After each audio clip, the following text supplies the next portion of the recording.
Hello and welcome. Today's a special day because it's an episode you all picked for us, and that is meeting our newest friend, Avallia. She is a Syrian hamster, so I think technically a refugee, kind of like Palantir when I consider I got Palantir in Bahrain.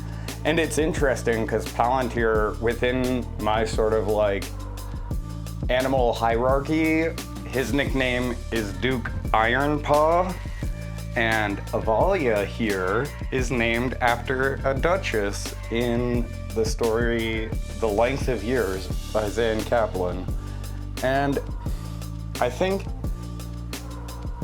I don't know, I really have always enjoyed having hamsters because they're like a much more cute version of rats. I don't know how to phrase that because I also like rats, but the thing is, I grew up and we had ball pythons, and we would feed them live mice, and every time we'd get mice, I'd think to myself, well, this one's gonna be different. You know, this is gonna be the one that makes it. This is gonna be the one we don't have to feed to the snake. And now I'm in computer science class and they're trying to make me learn the programming language Python, and let me tell you, if there is one language I'm not interested in learning, it's Python. The syntax in there just feels off, and I don't know what it is. I keep trying. Also, I just wanna say, sorry for sweating so profusely today. I've been having an issue with my AC. In addition to that, I've had an exceptionally busy week, and you know, I thought it was funny. I posted the poll thinking, oh yeah, well, nothing's happening. But then, you know, life always just kinda happens at us.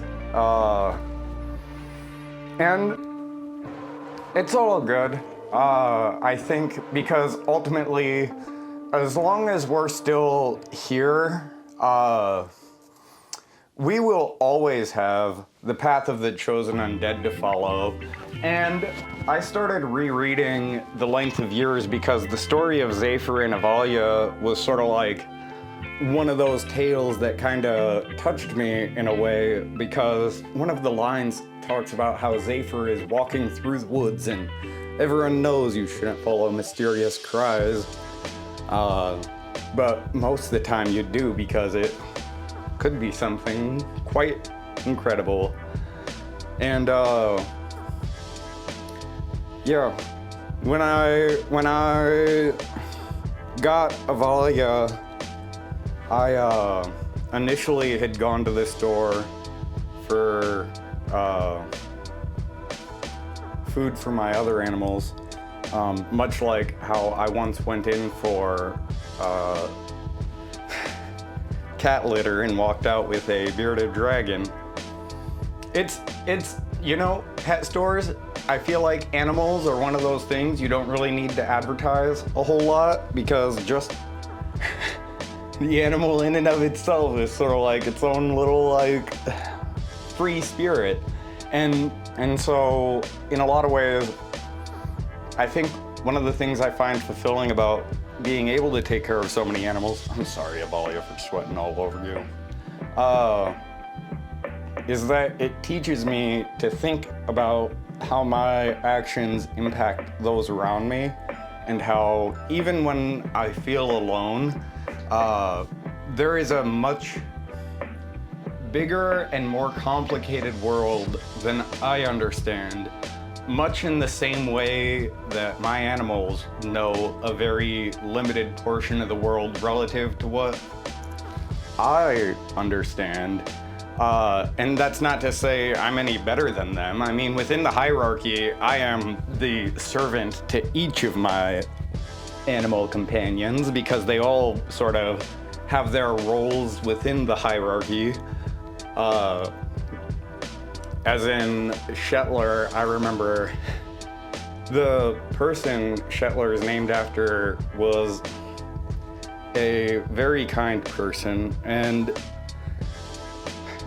I think all my animals, to some extent, have names that are meaningful in one way or another. Even Spiegelei and Kaze, who are the, German for fried eggs and cheese. Because when I name my animals, I think, I don't know, there's something about them that I see that then they sort of remind me of where those words are associated in my mind. The positive feelings of, like, happiness. There's a little bit of irony in having a cat named Palantir, given that the reason his name is Palantir is I had invested in the company Palantir and made, decent profits off of the direct public offering back in whenever they did that. I don't know, many moons ago. But what was funny is it was the same time GameStop was happening, and I was told to invest in GameStop, but instead I sold my Apple shares to invest in Palantir, and while my gains were all right, it reminds me of when I knew about Bitcoin and then I didn't invest in it. But that's something where, again, there are certain malware viruses that could have been used to manipulate the price of Bitcoin, and I really want to do some sort of digital forensics and investigate into some of these, like, cyber crimes, because given that I'm in my last year of school and I have no real intent on, like, working, what do you want me to go and sit in an office and, like, you'll pay me 80 grand to take care of my animals? Like, there's no job that's ever gonna pay me for what I want to do. So, whoops, looks like I'm gonna be an artist, and yep. This is my big claim to fame is YouTube videos with my little hamster. She's such a good girl, though. And believe it or not, my other animals, they absolutely love her. Coco will sit right next to Avallia's cage and just stare at her it feels like hours at a time, because she's just, like, admiring the beauty of what nature has sort of, like, created over the billions of years that have existed since we were, from nothingness. Because at some point we weren't, and now we are, and look how many different creatures there are on this magical, magnetic world of ours. Hamsters especially are cool because they like to burrow and stuff. And when I was a kid, I had a hamster. His name was Craig, and he would get out of his cage constantly. And it was like an escape act, because it felt like no matter what we did, his capacity to move those little tubes and find an exit point or climb up walls that seemingly had no places to grip, or, ultimately it was always a mystery. And then even at that,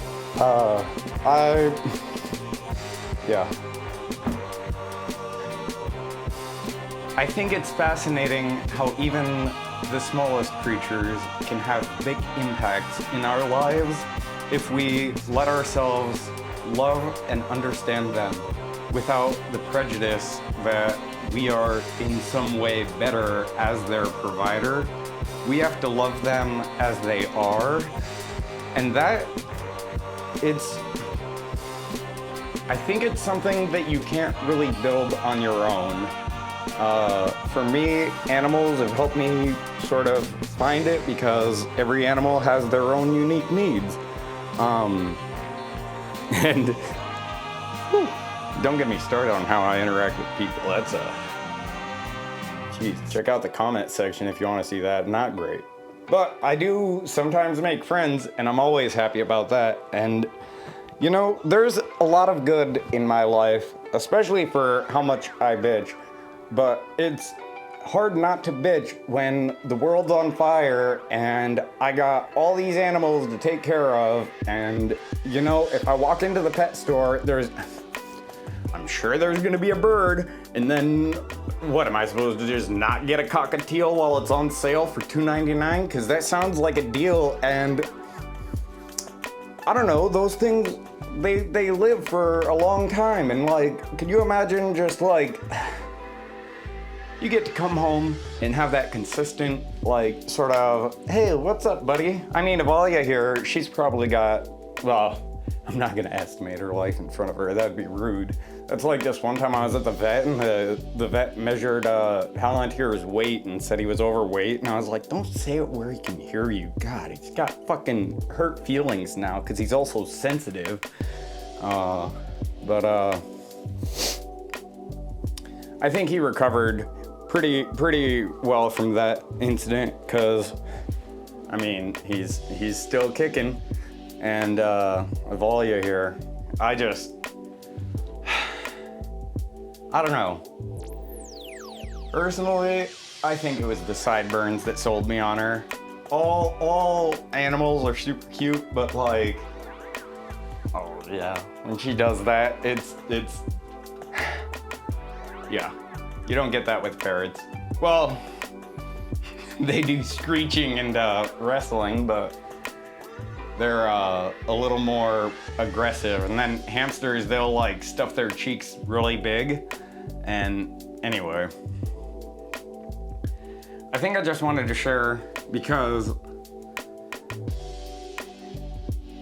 I have a lot of aspirations for things I want to do in the future.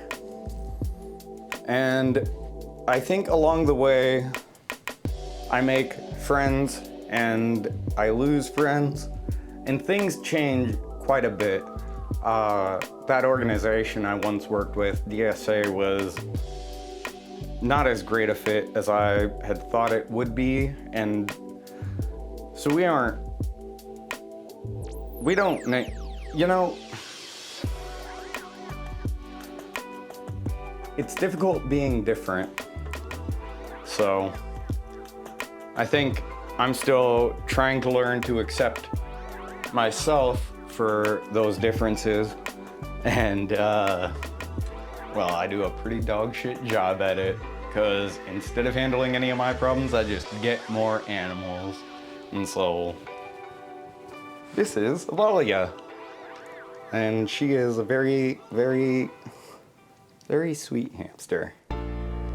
Anyway, thank you for joining me. I think next time we're gonna crack down on how the pedophile elite class rigged the 2024 election, as well as how in 2017 Donald Trump was behind the WannaCry virus, which inflated the value of Bitcoin about 10 times, and overall he was the only person who would have had insider knowledge of that exploit, as well as the means, access, and motivation to inflate the value of Bitcoin as a wealthy entrepreneur and president at that time. And well, it's okay. Maybe we can tell that story another day, because today is the story of Avallia, and she's just a sweetheart.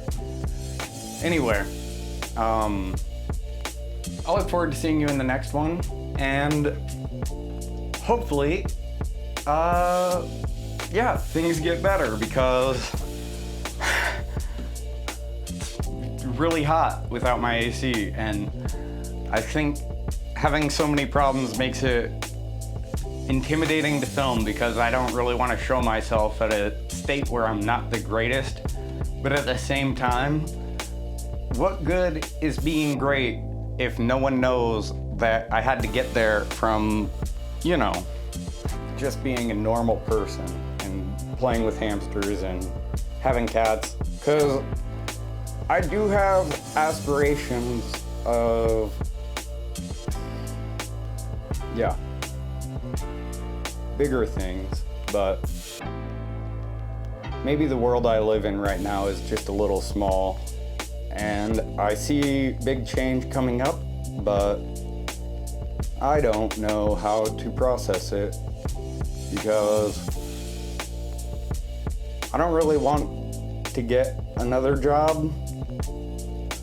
I don't really enjoy a lot about the way the world works.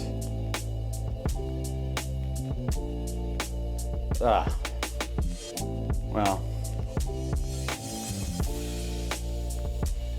Avallia doesn't need to worry about any of that though. I gotta go to work so I can feed her and make sure all my animals are well taken care of, and